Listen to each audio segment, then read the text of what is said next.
Welcome back to Investing Talk Podcast. Today we're looking at the metals company. As usual, before we start, subscribe, like, and comment to this video to support the show. We have a really fascinating one today, and I think we need to frame this properly right out of the gate. This isn't just another ticker symbol on a screen. This is a story about the absolute bleeding edge of resource extraction. We are talking about the final frontier. Not space. Not space, the ocean floor. Which, can be even harder to get to. In some ways, absolutely. Exactly. And the stakes couldn't be higher. We're talking about this massive, just insatiable demand for the metals that make the green energy transition actually work. Right. We need nickel, we need cobalt, copper, manganese. I mean, if you want an EV revolution, you have to have these metals. And the metals company, or TMC, they claim to have the answer just sitting there on the seabed. Just waiting to be scooped up. Right. And while that all sounds like the plot of a sci-fi movie, and honestly, some of the tech looks like it's from a movie, my job is to be the guy who, looks at the receipts. And the numbers, they tell a much more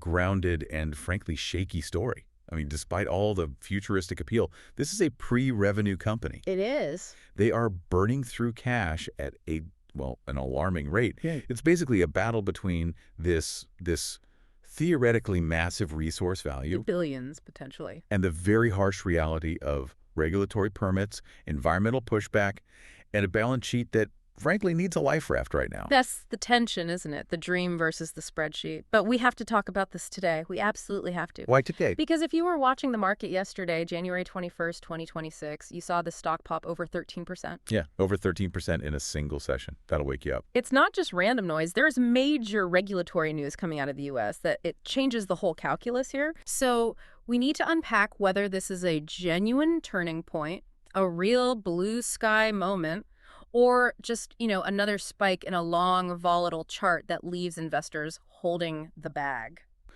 right, let's get into the nuts and bolts then. We have to start with the fundamentals. And I know you love the potential here, but I've got to pour a little bit of cold water on this before we get carried away. I expect you to try. Look, we have to be real about the revenue picture. Right. What is it, under $1 million? Something like that, yeah. For a company valued in the billions, that effectively means they are pre-revenue.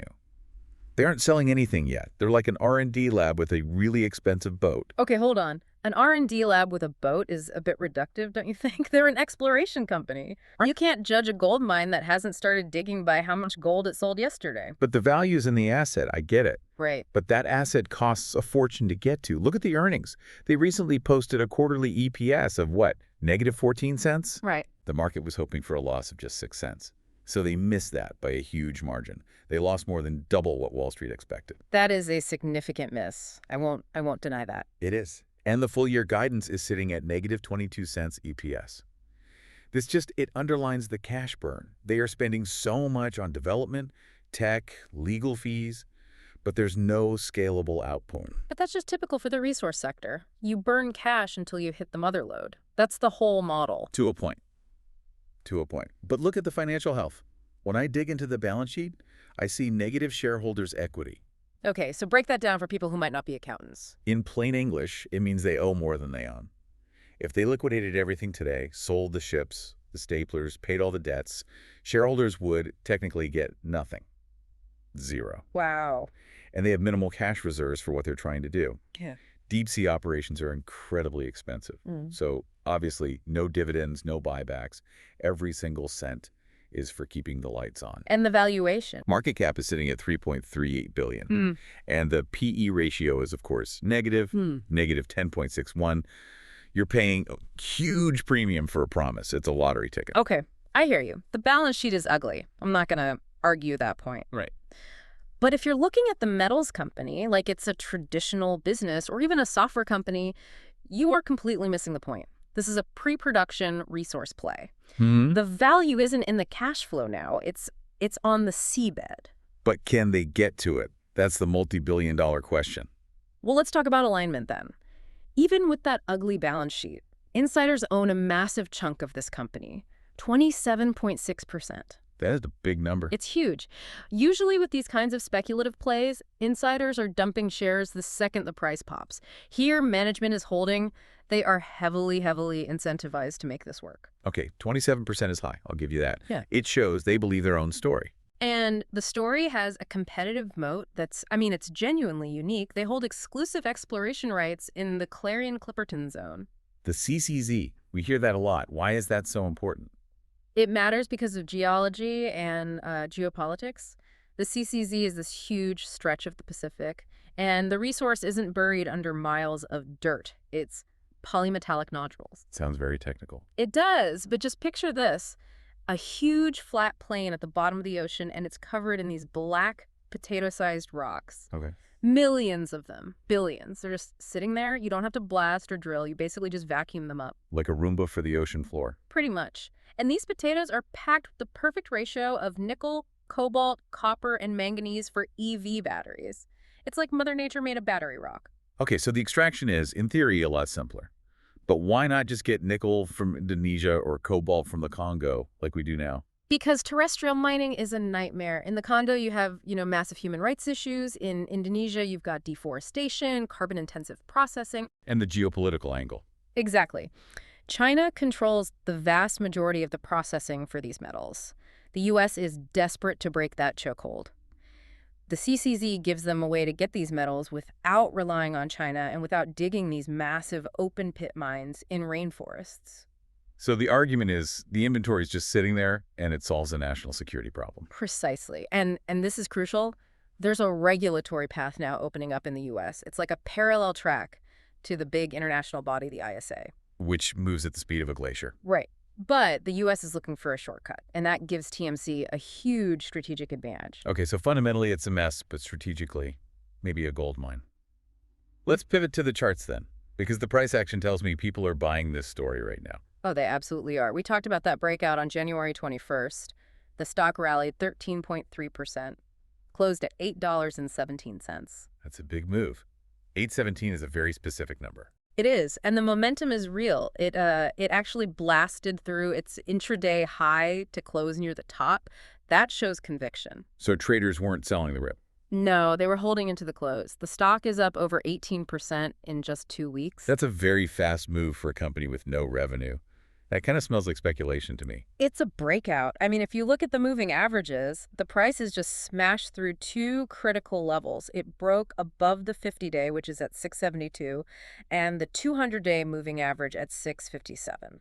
And for anyone who doesn't stare at charts all day, why is that 200-day so important? The 200-day is kind of the line in the sand for big money. Yeah. When a stock is below it, it's in a long-term downtrend. When it crosses above, all the algos, the hedge funds, they start to see it as a bull market. It flips the script. Exactly. It flips the script from sell the rallies to buy the dips. I'm looking at the volume on that move, and it does back you up. Volume was 16.5 million shares. That's over 100% above average. So this wasn't just a few retail traders clicking buy. This was heavy. Exactly. Volume confirms price. If you get a price jump on low volume, it's probably fake out. On double the volume, that's a statement. I will note, though, the volume did decline a little on the most recent rally day, down to about 7 million shares. Mm-hmm. Now, that's still healthy, but you always want to see volume expanding on the way up. If it dries up, the rally can stall out. True, but 7 million is still a lot of liquidity. It's not drying up yet. It is, but you need to be aware of the volatility here. This is not a savings account. The daily range is over 4%, and the weekly volley is near 10%. Oh, absolutely. This thing swings wildly. This is not your rent money. But if you can handle those swings, the upside projection is pretty compelling. The technical patterns are suggesting something like a 192% upside potential. Wow. We're looking at a target between, say, 1990 and 2392 in the next 3 months, if this holds. Nearly $24. That's basically a triple from here. If the breakout sustains, yeah. And look where the support's building. It seems to be accumulating between 749 and 762. So that's your floor. Okay. And resistance. Well, it was sitting at those recent highs around 814, but we just closed above that. So we're kind of in blue sky territory locally. Okay, so the chart looks strong. But charts are just lines unless there's sentiment driving them. Let's shift over to what the market is actually thinking. Why is everyone suddenly so excited? It's interesting because usually with a cash-burning company like this, sentiment is, in the toilet. Right. But here, it's really shifting. I ran the numbers on the news sentiment. Okay. All 10 of the recent news items have a relevant score of 1.0, so it's all directly about TMC. And the tone. It's a split decision, but it is tilting positive. The weighted average is bullish, around 0.13, but it is mixed. You have some articles that are super bullish, like 0.46, and others down in negative 0.31. It's a battleground. But we know what's driving that bullish sentiment. It is all about NOAA. The National Oceanic and Atmospheric Administration. Correct. And this is the why now part of this whole thing. The news is that NOAA is undergoing a, quote, regulatory modernization. They're streamlining the permit process. Exactly. And for a company whose entire existence depends on getting a permit, that is the holy grail. It implies a faster timeline to actually making money. Right. The biggest risk has always been this bureaucratic purgatory, right? Waiting 10 years for a permit while you go bankrupt. Now the market sees a fast lane opening up. That's the catalyst. And the analysts are starting to react to that. They are. H.C. Wainwright just raised their target to 750 with a buy rating. Although, to play devil's advocate, Zacks only upgraded them to a hold. True. They aren't saying to back up the truck yet. They're saying wait and see. Fair point. The consensus is a battleground. 2 buys, 1 hold, 1 sell. But even with those mixed ratings, the average price target is $9.25. Which is still a decent bit above where we are now. Exactly. Even the skeptics see some upside. And the media buzz is picking up on this whole value unlock narrative. We're seeing headlines calling it a dirt cheap $7 stock with billions in potential. And that kind of talk drives retail interest. Which drives volume, which drives price. It's a feedback loop. Okay, you have painted the blue sky picture. The battery rocks are going to save the world. Now I need to bring us back down to the crushing pressure of the deep ocean. Fair enough. We have to talk about the bear case. Because if this goes wrong, it doesn't just go down 10%. This goes to 0. The risks here are, yes, they're existential. I agree. Okay, so biggest hurdle, regulatory and environmental. We talked about NOAA helping, but deep-sea mining is incredibly controversial. It is. And it's not just a few people with signs. We have 24 countries calling for a moratorium on it. Major scientists are warning about these things called sediment plumes. Right, the dust clouds. Basically, yeah. When you vacuum up the nodules, you kick up dust that could choke out marine life for miles. And here's the kicker.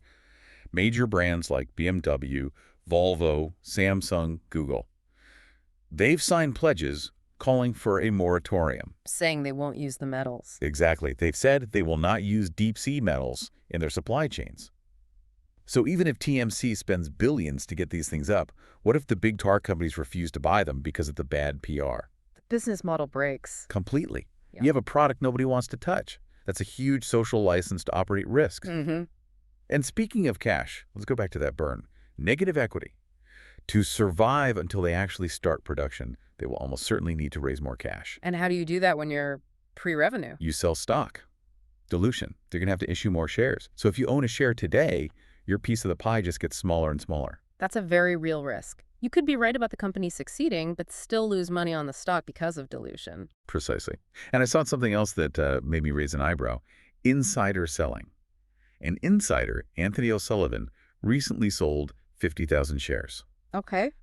When the stock is rallying on good news and an insider is selling, you have to ask why. If the future's so bright, why cash out? Okay, but let's put that in context. Yes, he sold 50,000 shares. It sounds like a lot. But that was only a 2.41% reduction in his holdings. So not a huge chunk. It wasn't a dump. Insiders still hold that massive 27.6% block. It's not a mass exodus. People have bills, you know. Sometimes you sell a little. I don't see a 2% sale as a giant red flag. Fair enough. But my final point on the bear case is the speculation itself. The whole valuation right now is based on what are essentially unconfirmed rumors. It's a gamble on bureaucracy. And if there's one thing I hate betting on, it's the speed and efficiency of the government. That's a valid fear. You're betting on the pen of a regulator, and they can always change their minds. Okay, so we've seen the charts, we've heard the story, we've looked at the backlash and the cash burn. It is time for the verdict. Looking at everything, how do you score this? I am awarding this a bullish score of 8 out of 10. An 8. That is surprisingly high, given the risks. I mean, the whole business could literally become illegal in a few years. It is high, but here's the thesis. The macro backdrop, you just can't argue with it. The U.S. has a critical minerals push. We need these metals, and we need them from sources that are not China. Right. And this specific NOAA permitting news, that provides the clear tailwind we've been waiting for. So it's a timing play. Exactly. Yeah. The stock has technically broken out at 817. It's above all the key moving averages. The momentum is there. Yes, the risks exist. I'm not ignoring them, but I think they're offset by that 925 analyst target and that technical projection of, huge upside over the next 3 months. So the risk reward is skewed to the upside, you're saying. Heavily right now. So what's the strategy then? You just buy and hold this forever and hope BMW changes its mind? No. I see this as a swing trade into the NOAA decisions over the next 3 months. You ride the momentum from the regulatory news. If the permits actually happen and commercial viability is proven, then you can potentially scale into a multi-year hold. But for now, you trade the breakout, you set a stop loss, and you ride the wave. a swing trade on regulatory news. High risk, for sure, but I can see the logic and the high reward. If the U.S. government decides this is happening, it's probably going to happen. It's the deep end of the pool. But that's where the big fish are. Indeed. Well, that's the breakdown on the metals company. A battle between a billion-dollar idea, a cash-burning reality, and the future of the ocean floor. It's going to be a fascinating few months to watch this one. Don't forget to subscribe, like, and comment to support the show. We'll see you in the next one.